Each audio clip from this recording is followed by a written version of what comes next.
সর্বম শিবময়ম শিবানন্তা শিবকৃপানন্তা। তাহলে আমরা আমাদের যে ইমোশনস, বিভিন্ন ইমোশনস, তার যে অস্তিত্ব, সেই ইমোশনসগুলো কোথায় ঘনীভূত হয়ে আছে, তাদের এক্সিস্টেন্স কোথায়, সেই জায়গাগুলোকে আইডেন্টিফাই করে এক একটা চক্র ধরে ধরে আমরা জানা বোঝার চেষ্টা করছি যে নবরাত্রি সাধনার প্রত্যেকটা দিন আমরা কোন ইমোশনকে অ্যাড্রেস করব স্পেসিফিক। এক এক দিন এক একটা বিশেষ ঊর্জা বিচ্ছুরণ হবে, সেই বিশেষ ঊর্জাকে ব্যবহার করে আমরা বিশেষ বিশেষ কিছু ইমোশনকে ট্রিটমেন্ট করব। একদম ফোকাসড লেজার অ্যাক্টিভিটি হবে।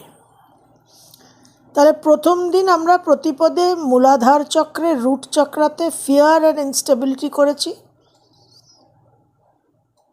এটা সকলের জন্যই প্রযোজ্য। যাদের আবার ওই বেশি চাকরি বাকরি থাকে না, চলে যায়, জীবনে স্থায়িত্ব কম, সাড়ে সাথী চলছে, তারা তো বুঝতেই পারছেন, সেখানে আপনারা একটু জোর দেবেন, প্রাধান্য দেবেন। তারপরে হচ্ছে স্বাধিষ্ঠান চক্র, যেটা আমাদের সেক্রাল প্লেক্সাস, নাভি থেকে 3 ইঞ্চি নিচে। দ্বিতীয়া তিথি মা ব্রহ্মচারিণী। আমাদের যত basically relationship, pleasure, sex oriented issues, যাদের সন্তান হয় না, যাদের গাইনোকোলজিক্যাল প্রচুর সমস্যা, গাইনোকোলজিক্যাল ব্লকেজেস আছে, সিস্ট আছে, ফ্যালোপিয়ান টিউব ব্লকড আছে, আবার যাদের কোনো কিছুই ডাক্তারে খুঁজে পাচ্ছে না অথচ সন্তান হচ্ছে না, আপনাদের জন্য এই স্বাধিষ্ঠান চক্র is the main area of trouble. তাছাড়া একটা রিলেশনশিপে যাদের সমস্যা হয়, যারা রিলেশনশিপে প্রবেশই করতে পারেন না বা প্রবেশ করলে রিলেশনশিপ নষ্ট হয়ে যায়, যাদের মধ্যে অত্যাধিক একটা অহেতুক অপরাধবোধ, অহেতুক লজ্জা, শাইনেস, তারা একটা গিল্টে ভোগেন, কোন জন্মে কবে অতীতে কি হয়েছিল সেই গিল্ট এখনও চলছে, যারা নিজেদের খুব আনঅ্যাট্রাকটিভ মনে করেন, যারা সুখ ভোগ করতে ভয় পান, জন্মছকে শুক্রটা অ্যাফ্লিক্টেড থাকে, fear of pleasure, feeling unattractive, নিজেকে কুৎসিত মনে হয়, নিজেকে বিশ্রী মনে হয়, এই সমস্ত পিকিউলিয়ার ফ্রাস্ট্রেশন, সেক্সুয়াল প্রবলেমস, এই সমস্ত ইস্যুসগুলোকে দ্বিতীয়া তিথিতে মা ব্রহ্মচারিণীর যখন আমরা আরাধনা করব, তখন এই ইস্যুসগুলোকে মাথায় রেখে এই ইস্যুসগুলো যাতে জীবন থেকে দূর হয়, সেই ফোকাসটা নিয়ে সাধনা হবে। ডে 3, তৃতীয়া তিথি, মণিপুর চক্রে মা চন্দ্রঘণ্টা, সোলার প্লেক্সাস। বেসিক্যালি এই মণিপুর চক্রে অনেকগুলো জটিল সমস্যা থাকে। নাম্বার 1 মোস্ট কমন ফ্যাক্টর হচ্ছে ভিকটিম মেন্টালিটি, যেটা আমাদের সকলের প্রচুর প্রচুর পরিমাণে আছে, প্রাচুর্য। আমাকে সবাই ক্ষতি করলো, আমার উপর দিয়ে সব হলো, সকলের ভালো হয়ে গেল, আমার ক্ষতি হলো, আমাকে কেউ কিছু দিল না, আমি ভিকটিম অফ সার্কামস্ট্যান্স।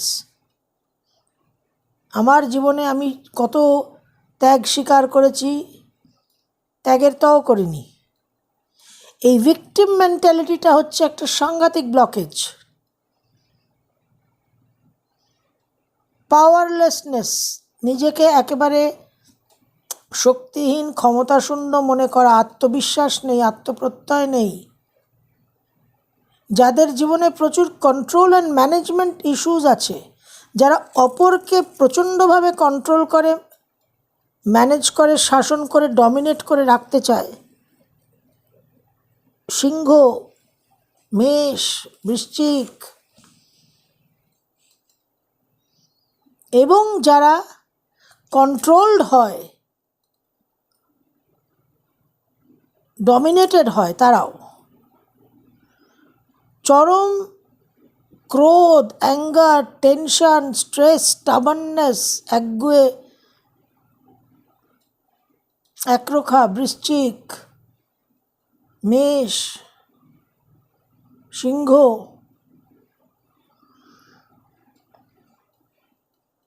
চিত্ত চাঞ্চল্য, রেস্টলেসনেস, কোনোভাবেই কনসেন্ট্রেট, ফোকাস করতে পারে না, তার সঙ্গে আসে ক্লান্তি, ফ্যাটিগ। এই সমস্ত ইস্যুসকে অ্যাড্রেস করা তৃতীয়া তিথিতে মণিপুর চক্রে সাধনা, মা চন্দ্রঘণ্টার আবাহন।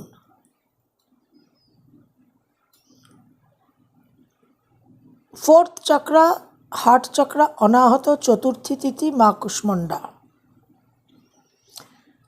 যাদের জীবনে চরম একাকিত্ব, সব সময় একটা মনে দুঃখ, কষ্ট, কবে অতীতে কি ঘটেছে তার কোনো অস্তিত্বই তো নেই। অতীত তো কোথায় চলে গেছে, অতীত কোথায় হারিয়ে গেছে তার নেই ঠিক, ভবিষ্যৎ কোথায় অবস্থান করে আছে তারও নেই ঠিক। কিন্তু যারা চরম দুঃখ, কষ্ট, দুঃখ বিলাস, একাকিত্ব, আমার জীবনে কত কষ্ট, কত সমস্যার মধ্যে দিয়ে আমি গেছি, আমি কত সংগ্রাম করেছি, এবং যাদের মধ্যে কোনো কৃতজ্ঞতা বোধ নেই, they never count their blessings, সবসময় অন্যদের কি ভালো হচ্ছে ঈর্ষান্বিত হয়ে সেটা দেখা, envy and ungrateful, jealousy, envy, অন্যদের প্রতি একটা সাংঘাতিক ক্ষোভ পোষণ করা, হোল্ডিং গ্রাজেস, এটাই অনাহত চক্রের, হার্ট সেন্টারের সমস্যা, যেটা চতুর্থী তিথিতে মা কুষ্মণ্ডাকে আবাহন করে আমরা মুক্ত হওয়ার প্রয়াস করব। পঞ্চমী হচ্ছে থ্রোট সেন্টার বিশুদ্ধি, গলায় মা স্কন্দমাতা। এই যে থ্রোট সেন্টার বিশুদ্ধি, এখানে একটা বড়, অনেকগুলো জটিল সমস্যা আছে। তার মধ্যে একটা হচ্ছে ইনএবিলিটি টু এক্সপ্রেস, কমিউনিকেট না করতে পারা। এই যে কমিউনিকেশন করতে পারছি না সেটা একদিকে, আরেকটা হচ্ছে অন্যের কথা আমি ঠিক মতো গ্রাহ্য করি না, ইনএবিলিটি টু লিসেন, কথা শুনতেই চাই না। তার সঙ্গে আমার যখন আমি কথা বলি তখন আমার মনে হয় যে আমার কথা কেউ শোনে না। আসলে ওটা ওয়ান কয়েন বোথ সাইডস। আমি অন্যের কথা শুনতে পারি না, আমার সেই লিসনিং ক্যাপাসিটিটা নেই। সেখান থেকে আমার মনে হয় যে আমার কথা কেউ শোনে না, আই অ্যাম আনহার্ড। এবং ইনঅথেন্টিক হওয়া, সততার অভাব, অনেস্টির অভাব, this is very big problem with বিশুদ্ধি। এবং গসিপ করা, আননেসেসারি গসিপ, ও কী করলো, সে কী করলো, তার বাড়িতে কী হলো, এবং জাজমেন্টাল হওয়া, এ খারাপ, ও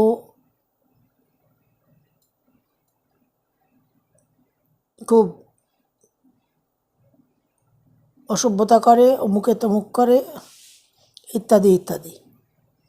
সোশ্যাল অ্যাংজাইটি, যে সমাজে চলতে গিয়ে যে একটা সোশ্যাল, আমার ফেসবুকে কটা লাইকস হলো, আমি একটা পোস্ট করলাম, ওমা মোটে 10টা লাইক, সেখান থেকে স্ট্রেস।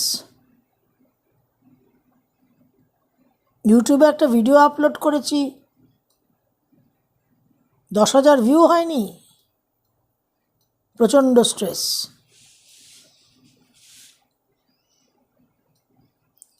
এই সমস্ত জায়গাগুলো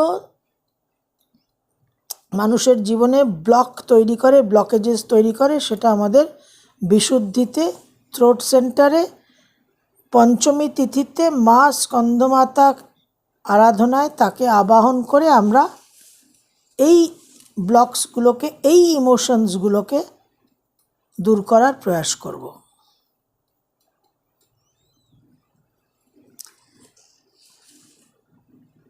তারপরে আমরা আসছি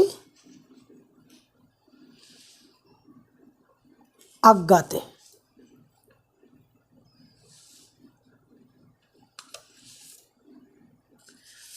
বিশুদ্ধিতে আমরা মণিপুরে এসে, এক মিনিট, তৃতীয়া, পঞ্চমী হয়ে গেল, ষষ্ঠী। ষষ্ঠীতে আসছি আমরা আজ্ঞাচক্রে।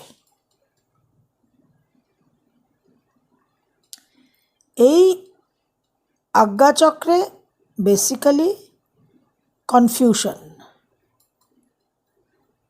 মনের বিভ্রান্তির কোনো ডাইরেকশন নেই জীবনে, একটা বাস্তব থেকে বিচ্ছিন্ন, এই যে ডিনায়াল অ্যান্ড ডিলিউশন বলি, বাস্তবের সঙ্গে, বাস্তবকে দেখতেই না পাই, অস্ট্রিচ ডিএনএ। ওই যে চোখের উপর মানুষের ঘটছে, দিনের পর দিন সমস্যা বাড়ছে, তবুও অ্যাস্ট্রোলজার বলছে কাল ঠিক হয়ে যাবে, সেটাই মানছি। এটা আজ্ঞাচক্রের সমস্যা, এবং সেখান থেকে চরম ডিপ্রেশনে এসে দাঁড়াচ্ছে।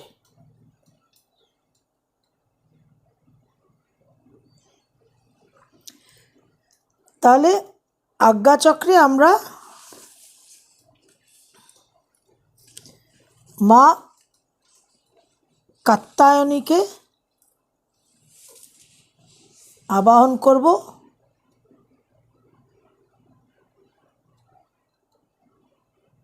বরদায়িনীকে আবাহন করব, যাতে এই সমস্ত সমস্যা থেকে, এই সমস্ত ইমোশন থেকে আমরা মুক্ত হতে পারি। এটা ষষ্ঠী তিথি।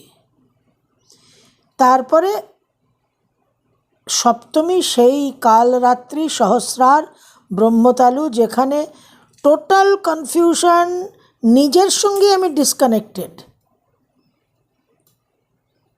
একটা মেন্টাল ফগিনেস, কোনো মেন্টাল ক্ল্যারিটি নেই, রাতের ঘুম হয় না, ইনসোমনিয়ার প্রবলেম,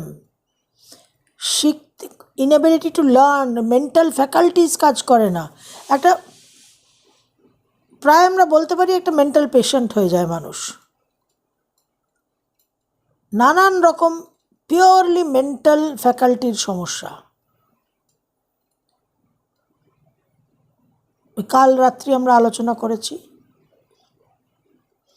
এবং সর্ব ব্যাপারেই একটা ইনডিফারেন্ট, অ্যালুফ, কোনো সেন্সিটিভিটি থাকে না। তাহলে এই কালরাত্রির মাধ্যমে আমরা দেবী কালরাত্রিকে আবাহন করে আমরা এই সমস্যা যাদের আছে তারা এই সমস্যাগুলোকে নিবারণ করার প্রয়াস করব, এবং যাতে এই সমস্যা না হয় তার জন্য মা কালরাত্রির কাছে প্রার্থনা করব। তারপরে অষ্টমী তিথি,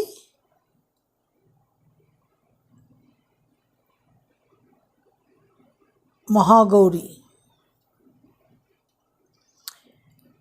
সেই মহাগৌরী আমাদের উইজডম দেবেন, আমাদের সেই জ্ঞান প্রজ্ঞা দেবেন। অষ্টমী তিথিতেও আমরা সহস্রার চক্রে